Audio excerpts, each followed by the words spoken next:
Okay, well, Freddy's on my back now, and I think the reason for that is because he sees plant to eat. Whoa. Oops. You okay? Come here. Anybody who owns lizards right now is probably cursing me and saying, "Put that poor lizard back in his tank." Yes, I will, I promise. What's the next question, buddy? Can you describe the process that you go through when you write? Sure. It's very long and difficult. I don't go through a process. I don't. Well, obviously, everyone goes through a process when they're creating anything, but I don't have a formula for it. I don't take specific steps when I'm writing. I'm one of those people who kind of creates spontaneously, and it's always driven by something. I don't just do it for the sake of, I have to create this for next week. I have written like that before. I had creative writing classes, or I was part of things where I had to meet deadlines and write creatively at the same time. I found that very difficult. Although it does have its place, and I find that you can be very productive when you do something like that. But for me, the stories that I've written so far were always driven by a specific purpose. So, like I said, my kids facing certain struggles in life, I would write stories to help to resolve those issues, or help to convey certain concepts to them through a story.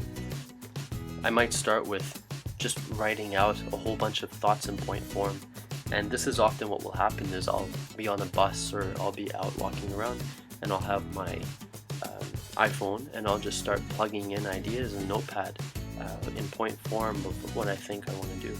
And then a few days will pass, or maybe a week will pass, and I'll revisit those, and I'll kind of flesh them out into a more coherent plot, perhaps. But again, it'll be very much a framework, a skeleton.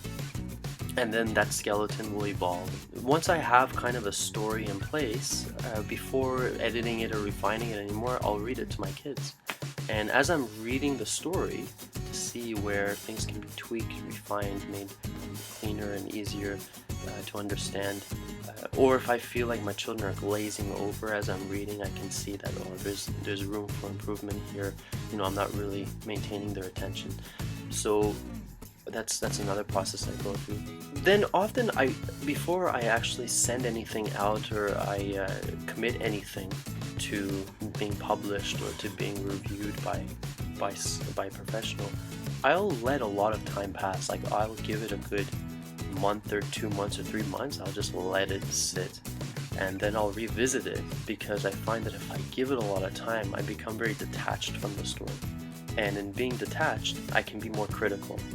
And some of the things that I critique, like when it comes to writing, is I'm very much a fan of Orwell and Hemingway, and these people who believed in condensing language into its simplest parts.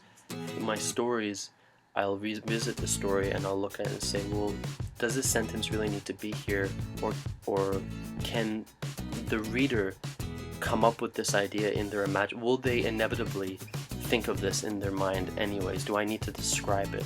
Or, for instance, certain words, do I need to use 5 words here, or can I just use 1 word? Is this word the best word for it? Is there a synonym that is far simpler? Try to take out adjectives as much as I can. I find that they're usually unnecessary. For instance, if I say a bright green blade of grass, I don't really need to say that, because I think that when a person thinks of grass, they have a color in mind, and that's good enough for me, so I can just say grass. So I like to do that. I like to condense things to make them as simple as possible. Well, and then once I've refined it and edited the story, and I've gotten to a point where I feel like it's clean and concise enough, but is, it grabs the person's attention. The kids are enjoying it when I'm reading it to them. Then I'll start sending it out.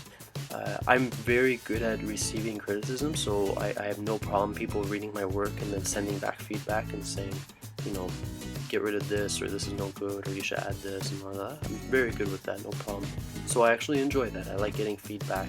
It's not my story. It's a story that I'm giving away. It's an idea that I had, and now it belongs to the world.